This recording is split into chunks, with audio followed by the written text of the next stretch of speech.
ირაკლი ჩარკვიანი? ირაკლი ჩარკვიანი ერთ-ერთი ყველაზე დიდი მეფეა საქართველოს ისტორიაში. ირაკლი ჩარკვიანი იყო გენიოსი, დიდებული პიროვნება, მეფე. შექმნა რაღაც ახალი, არა მარტო მუსიკაში, არამედ პოეზიაშიც, პროზაშიც და დღემდე ვუსმენ, არის უცვლელია ჩემთვის ყოველთვის. დარჩება ის რაც იყო. ირაკლი ჩარკვიანი იმას ვღებოდა, რასაც ფიქრობდა. ძალიან მიყვარს მისი მუსიკა, ძალიან მომწონს. ჩემთვის ირაკლი ჩარკვიანი იყო გემოვნებიანი ქართული მუსიკის მამა. დაბრუნდები ისევ ყვავილებით ხელში და ვივიწყებ წაღებულ დროს. მე გადმოსურავს ზღვას. თვლი რომ თავისი სიმღერით ძალიან ბევრი რაღაც დაანახა ხალხს, თუნდაც რომ გავიხსენოთ ჯინსების თაობის პერიოდი. მე გადავცურა ზღვას, მე გადავფრინდები. ძალიან გვენატრება ხალხს ეს სიმღერა, ნუ უსმენ ხალხს რომ თითქოს ჩქარა გადის დრო. აი ეს სიტყვები ძალიან მიყვარს. ხალხს რომ თითქოს ჩქარა გადის დრო. რომ შვიდად მოქმნას შენს აღარავინ დოროს. ინანეთ მერე 100 წლის შემდეგ თუ არ იქნება უკვე გვიანი რომ თქვენ უყვარდით და პატივს გცემდათ ნაცნობი თქვენი ჩარკვია.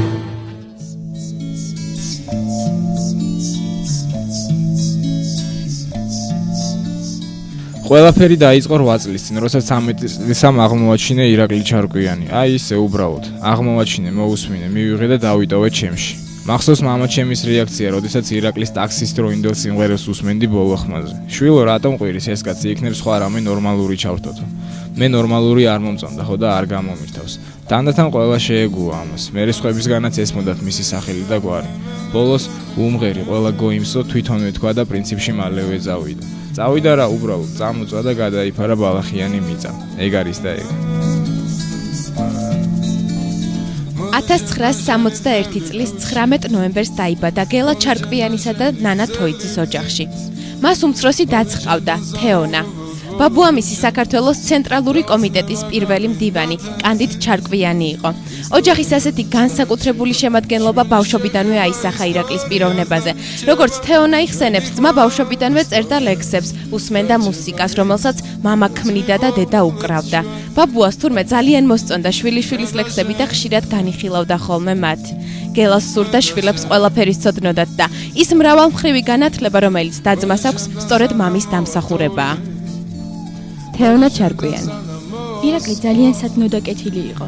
უყვარდა ადამიანები, ცხოველები. ცხოველების მიმართ ყოველთვის რაღაც სხვანაირი გრძნობა ჰქონდა. გარეთ გასვლა მაინც და მაინც არ იზიდავდა. სახლში ზომა და ფიქრი უყვარდა. ხატავდა ძალიან კარგად, სანამ გარდაიცვლებოდა მიწვლა. იმდენი მელოდია მაქვს თავში, რომ უკვე აღარ ვიცი რა ვქნაო.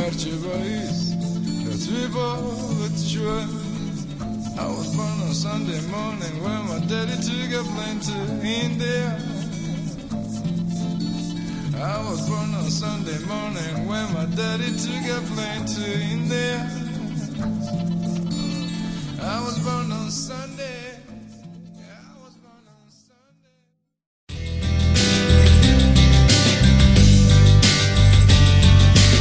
ჯერ მხოლოდ 18 წლის იყო, როდესაც პირველი ცოლი მოიყვანა. ეს იყო ქეთი ქობულია, რომლისგანაც ირაკლის შვილი არ ჰყოლია.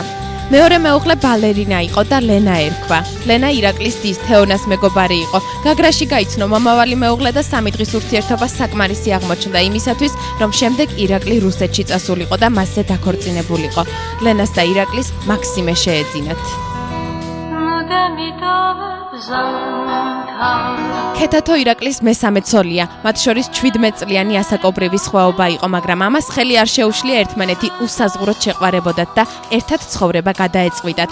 როგორც ამბობდნენ, სიყვარული გაცნობიდან 2 წლის შემდეგ მოვიდა. მანამდე იყო ირაკლის კონცერტი, სადაც ქეთათო სცენაზე ავიდა და საყვარელ შემსრულებელს ტუჩებში აკოცა. ირაკლი ხუმრობდა ხოლმე, ქეთათო ისე გახდა ჩემი ცოლი, ვერც გავიგეო. ერთმანეთს ავსებდნენ, სწავლობდნენ და შემდეგ სხვებსაც ეხმარებოდნენ ესწავლათ. უსაზღვრო სიყვარულს იტევდნენ. ირაკლი მეს სიყვარული თავისი წიგნის 7 ცურვის პერსონაჟშიც გამოხატა. პერსონაჟს ფატიმა ერქვა. ირაკლის და ქეთათოს ნანა შეეძინათ. ნანა მამას ჰყავს. ქეთათოს ირაკლი აღარ ჰყავს, მაგრამ ის მაინც ქეთათოა ჩარკვიანი.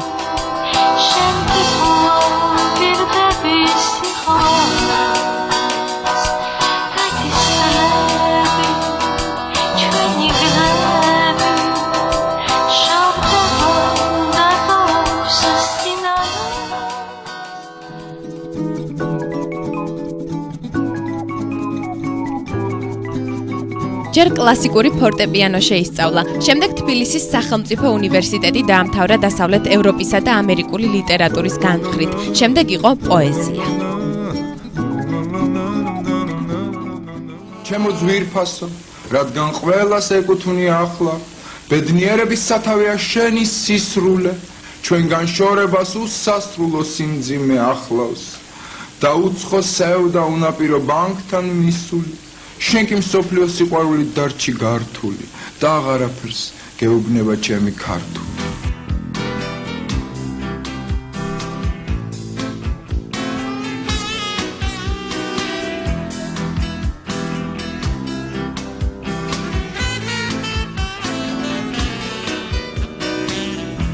პირველი ლექსები და მოთხრობები ჯერ კიდევ 1983-87 წლებში დაბეჭდა საქართველოს ლიტერატურულ ჟურნალ-გაზეთებში.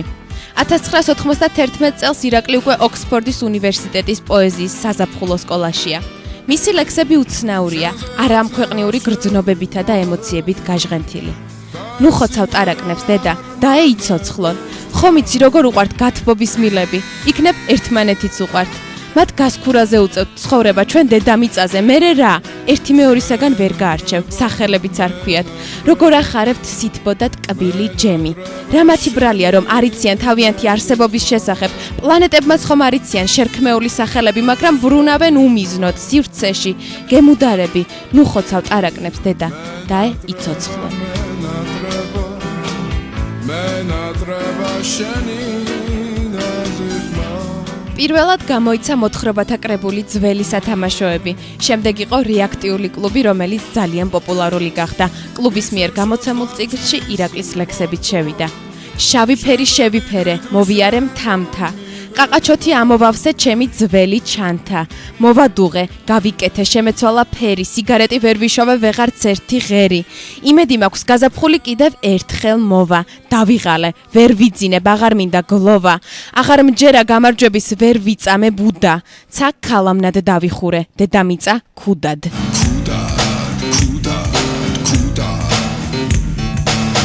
ნახე შენი სახე მომერია სევდა სიყვარულის ვრალი მახეცელზე ხელებს ხვევდა მოვერიდე გავიკეცი შველობ თხოვე ალლახს მოსახვევში წავიკეცი მოვეჭიდე ბალახს მოუკიდე გავაბოლე დამავიწყდა დარტი ზედაფთები დავიწვიდე წყალში გადავარდი ჩემი ცუდი სახსიელი აღარაფერს არ გავს ვიც ეხლა არ გაიღვიძებს ის სამშობლოს კარგავს კარგავს კარგავს კარგავს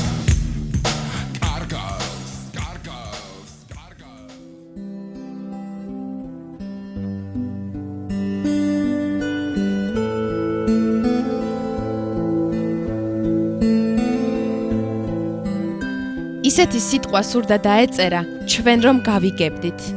ისეთი სახლის სურდა ეჩუქებინა, ჩვენ რომ ვიცხოვრებდით. ისეთი შუქი უნდა დააენთო, ჩვენ რომ გაგვათბობდა. ისეთი წყალი უნდა მოეტანა, ჩვენ რომ გვწყუროდა. და მას მოჰქონდა წყალი. წყალი, რომელსაც ჩვენც არ ვიცოდით ისევ სვამდით. გემო თავიდან ბევრს არ მოსწონდა, ბევრი პირიდანაც აფურთხებდა, ლანძღავდა, რა გემო აქვსო ყვიროდა. მან იცოდა, რომ ხალხს სიტყვებს აჭმევდნენ და ის მათ ვერაფერს გააგებინებდა. მით უმეტეს, რომ ისეც უსმენდნენ, რაღა უნდა ემღერა მეფეს. საზოგადოება მას ძველ სიმღერებს თხოვდა, ის კი ჯიუტად მღეროდა ახალს. შენ რომ გაგათბო წერის პარალელურად მღეროდა, ჯერ იყო მუსიკალური ორკესტრი არიში, მხოლოდ 14 წლის იყო, როცა მათთან ერთად გასტროლებზე წავიდა. შემდეგ ტაქსის კოლექტივში გაერთიანდა და პირველ პოპულარობასაც გაუგო გემო. სოლო კარიერა 90-იანი წლებიდან დაიწყო. პირველ ალბომს Swan Songs ერქვა და მოიცავდა სინგლს სახელწოდებით War is Over. შემდეგ იყო ალბომი Apren. 2001 წელს კი გამოვიდა ირაკლი ჩარკვიანის მესამე ალბომის სახელწოდებით Amo.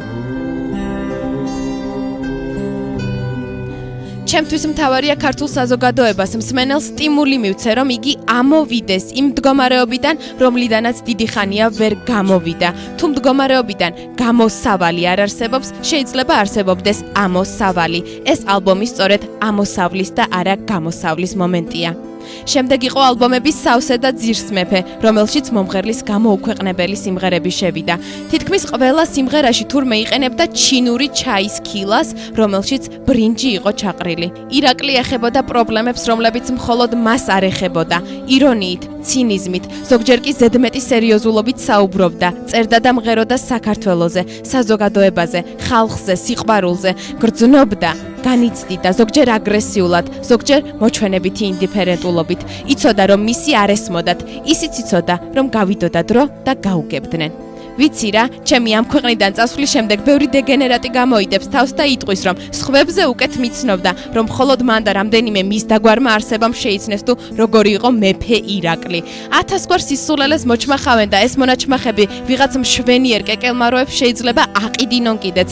მე კი ეს სიკვდილის მერე არ მესიამოვნება, რადგან ზოგიერთისგან განსხვავებით ლოგიკურია, რომ ჩემი ცხოვრება დისკუსიების სახით სიკვდილის მერე მაინც გაგრძელდეს და ამიტომ თავს მოვალედ ვთვლი, არ დავძაბო საზოგადოება და ავარიდო უზუსტო ინფორმაცია საკუთარი პერსონის შესახებ.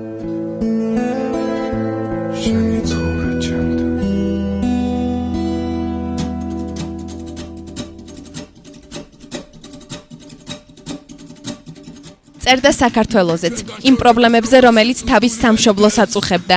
ეხებოდა საზოგადოების ხელშეუხებელ უდარდელობას, უმოქმედობას, დაშტამპულობას, ხელოვნურობას. ამერიკის მუცელში მოწყენილობა, კომპიუტერული მოთმინება და სიმყუდროვე. ბედნიერება საფრთხეა წამის სანამ მოგინელებენ, მერე კი დალევ კოკაკოლას და გიხარია. ოპტიმიზმნარევი რეალიზმით მიჰქონდა ხალხამდე სათქმელი, ზოგჯერ ცოტაოდენ ცინიზმსა და ირონიას მოაყრიდა ხოლმე თავის სიტყვებს და ცდილობდა ამით მაინც შეწუხებულიყო საზოგადოება. ყვიროდი? არასოდეს. რა გაღიზიანებდა? ბევრი რამ. რა გსურდა? ბევრი რამ. რას ნანობ? არაფერს. რას გრძნობდი? ყველაფერს. რისი გეშინოდა? არაფრის. რა გძულდა? ტყუილი. რას პატიობდი? თითქმის ყველაფერს. რა არ შეგეძლო?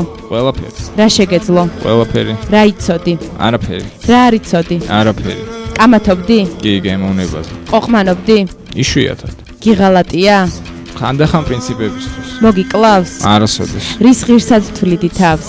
იმისი რაც ვიყავი. ტიროდი? თითქმის არასოდეს. რაზე იცინოდი?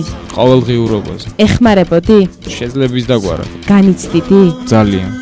რამეს აგროვებდი? საკუთარ გამოცდილებას. რამეზე მკურნალობდი? მოჭარბებულ ემოციებს. რაზე ოცნებობდი? მშვიდობაზე. რა გესიზმრებოდა ყველაზე ხშირად? გამთლიანებული საქართველო. რა დაკარგე? დრო. რა გენატრებოდა? ცა. ქალაქების მთავარი მინუსი ხომ ისაა, რომ ცა არ ჩანს. რაზე გწყდება გული? ჩემს მეგობრებს, გეგაზე. ერთ გული იყავი? ბოლომდე. იმედი გააქვს? კი.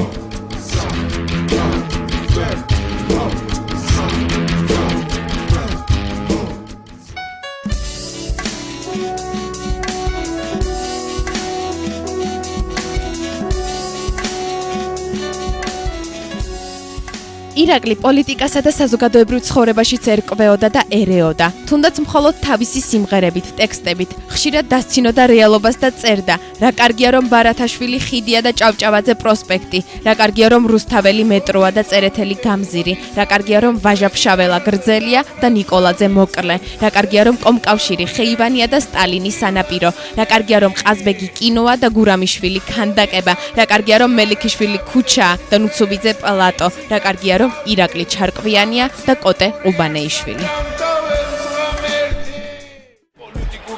სექსუალურად ხნე უღერი ყველა გოიმს ей მომისმინე მე არც ყვარული მატრობს არც იძულვილი მკლავს უყურე თეთრად ათოვშემ გადახოტრილ თავს მე არ მაჩვენებს აკემე ვერ უყურებ სისხლს მე არ მაგრობებ მარკებს და აღარ მჯერა სხვის მოუთო კავი გზნობის და სიგარეტის მცამს მე ფურცელი ვარ ცნობის და აღარ ვკარგავ ცამს ნუ გადაირბენ ქუჩას მე დაგანახებ გზას თუ არ მომიშორ ტუჩებს არ დაგიტყავ ზას და გალევინებ პივას და გალევინებ კვას მე არ აგიწევ კაბას სარ დაგიდებ რა შეეხება ყველას შეეხება ფულს ей ხალხი ისევ ღელავს და ანარქია სურს მე ისევ მარტო დავჭი და ვეღარაფერს თმობ რადგანაც გმირი მე ვარ და დადგა ჩემი დრო მე ოპტიმიზმით სავსე ვარ და არ მოვიკლავ თავს მე ყოველთვის ასე ვარ და მეგობრები მყავს მიხურე როგორ დავდივარ ხანი გავარ ხანაკ მე მცხოვრებ შენზე მარტი ვარ და მეტი ფული მაქვს რა გიტა უნდა გიტიდო გადაგაფრინო ზღვას გაბოდი შენი ციხი და რომ აღარ გავდეს ხვას გავდეს ხვას გავდეს ხვას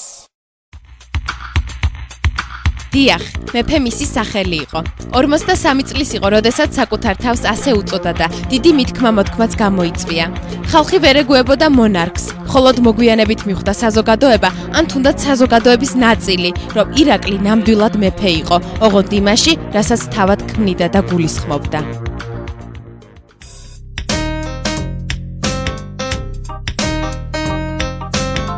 ჯერ კიდევ ეგრეთ წოდებულ ჯინსების თაობაში ებრძოდა ჩაკეტილ სივრცეს, ჩაკეტილ საზოგადოებას. მთელი ცხოვრება თავისუფლებისაკენ მიისწრაფოდა. მისი საუკეთესო მეგობრები იყვნენ გეგა კობახიძე, ჯინსების თაობის მთავარი გმირი, რომელიც სწორედ თავისუფლებისაკენ ფრენისთვის დახვრიტეს. ასევე ლევან კერესელიძე და ლევან აბაშიძე, რომლებიც აფხაზეთის ომს შეეწირნენ, ისევ და ისევ თავისუფლებისათვის. გამოდის, რომ თითქმის მარტომ გადაცურა ზღვა, რომელიც თავისუფლების სანაპიროზე გადიოდა. თავისი ცხოვრებითა და მოღვაწეობით საზოგადოებას განსხვავებული სიყვარული უჩვენა. უდაოდ გახდა მეგობრობის და ერთგულების ერთ-ერთი მაგალითი. ხალხის ნაწილს მაინც უბიძგა თავისუფლებისაკენ და შთაუნერგა თავისუფლების სიყვარული. მიახვედრა საზოგადოება, რომ საჭირო იყო სიახლე, გემოვნებიანი და ხარისხიანი სიახლე. შექმნა ეპოქა, რომლის მეფეც თავად იყო, არის და იქნება. ყველაზე ძნელია დაშორდე იმას, რასაც მთელი სიცოცხლის მანძილზე ეტრფი. დღე და ღამე აშენებ, მაგრამ დგება დრო, როცა უნდა განუდგე, რათა მთლიანად დაინახო ის, რასაც ქმნიდი. გაანდო სივრცეს ყველაზე დიდი საიდუმლო. დაედრო მიუჩინოს საკუთარი ადგილი იმ კარადაში, რომელსაც უკვდავება ჰქვია. ირაკლი ჩარკვიანი.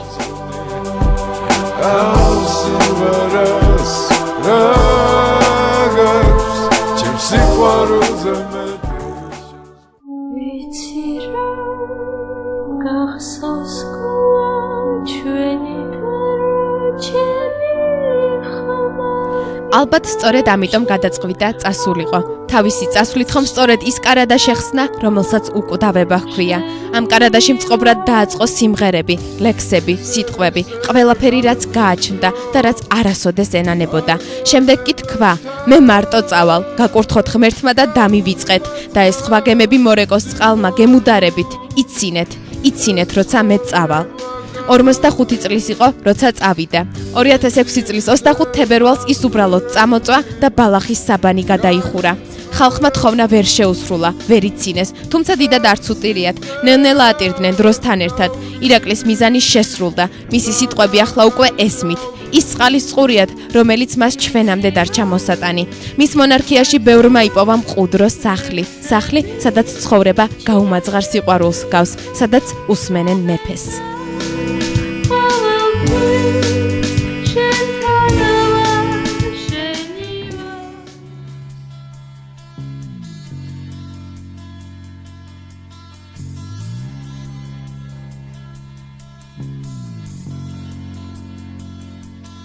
რა არ დააბრალეს ადამიანებმა სიკვდილს, ჯოჯოხეთად მონათლეს.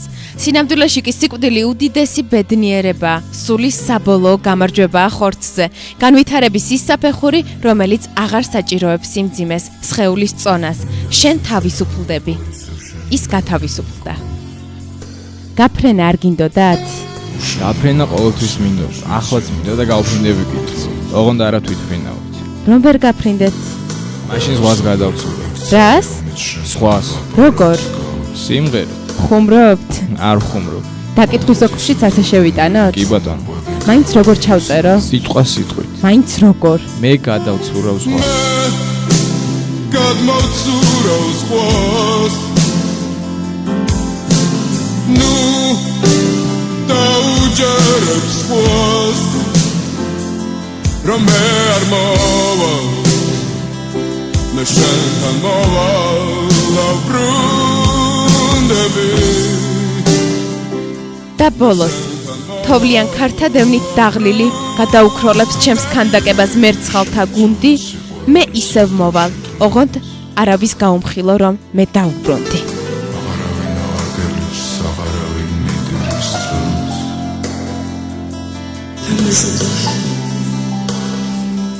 Ich möchte wieder bei dir sein. Dein Lächeln bringt mich um. Ohne dich sein heißt alleine sein. Me gadmotsuro zwas. Nu,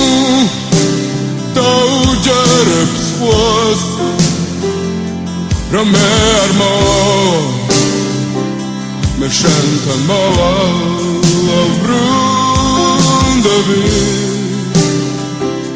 მე შენთან მოვაბრუნდები Deine Liebe ist შენთან მოვაბრუნდები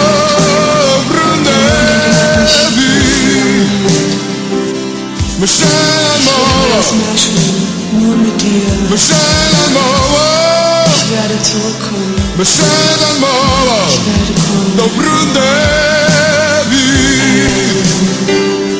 მე შენთან მე შენთან მე შენთან მოვაბრუნდები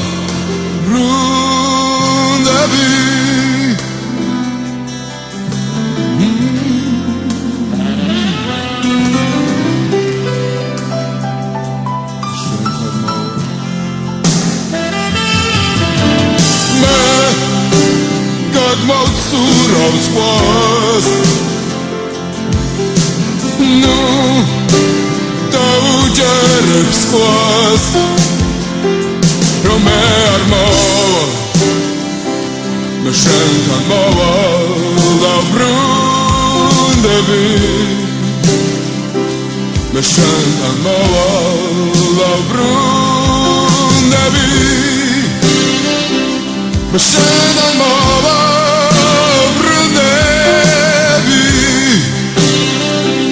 Me shine more. Schön tanmort. Me shine more. Me shine more. Schön tanmort. Me shine more. Schön tanmort. Me shine more. Schön tanmort. Me shine more. Dobrundevi. Schön tanmort. Me shine more. Schön tanmort. Me shine more. Schön tanmort. Me shine more. Dobrundevi. Me shine more. Me shine more.